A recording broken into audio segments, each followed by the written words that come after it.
Utopia. Scene 1. Setting. A bar-like facility in the middle of the bustling space colony of Antwerp.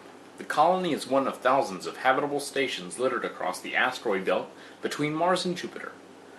Antwerp and its sister colony, Lanadun, are the largest stations situated on the two largest asteroids of the belt, Ceres and Vesta.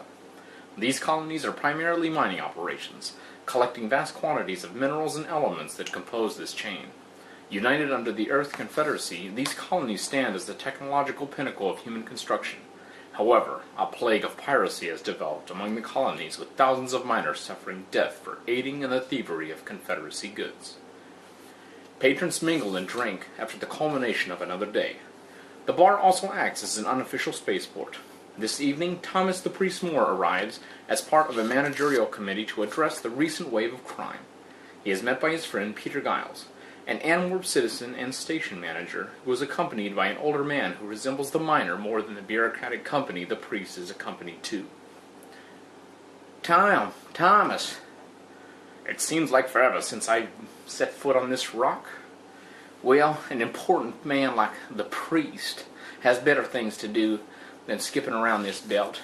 It's unfortunate that the Confederacy has to send you out here to take care of our problem. Profits and orders are being jeopardized by the foolish actions of a few. 90% of the problems are caused by 10% of the population. Before I forget, I'd like to introduce you to my friend, Raphael. He's visited from the Alpha Centauri system. Oh, deep space exploration. Impressive. Was the venture worth the cost? The system is 4.3 light years away. A timely and expensive journey, as you pointed out. But what we found was worth it. What we found could easily resolve your problematic pirates. You jest? You've discovered some mystical element that will make our people obey the law? Oh, your journey has found enlightenment. Isn't that what the holy men sought on the pilgrimages hundreds of years ago? What we should do now, what the Earth Confederacy has given us, is order and prosperity. They have stretched the arm of man into the cosmos, and if need be, they'll use the fist to keep the peace. You mention peace, yet in the same breath you talk of violence as a means to impress order. The problems you are facing, the pirating of goods, is a rebellion to that order. Why would anyone rebel when the Confederacy has provided so much for these workers?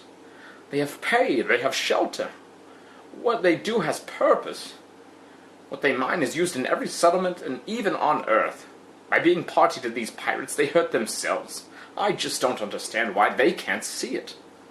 They do see it, but they also feel it. Your corporation provides enough for continued reliance on the Confederation. They work for the Confederacy, but they have to buy equipment to mine the material, and automatically, as soon as it reaches the surface, it's taken. The toil amounts to virtually nothing.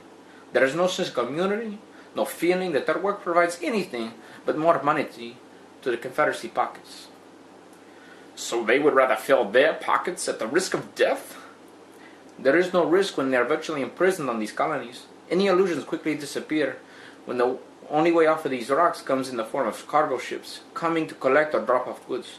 Many of the miners have no idea of the seclusion that they are facing when they sign up. You suggest the Earth Confederacy should pay for families. Are we not paying them for the work they do? Many of these workers left Earth to support their families. Families they don't see for years at a time. Due to cost?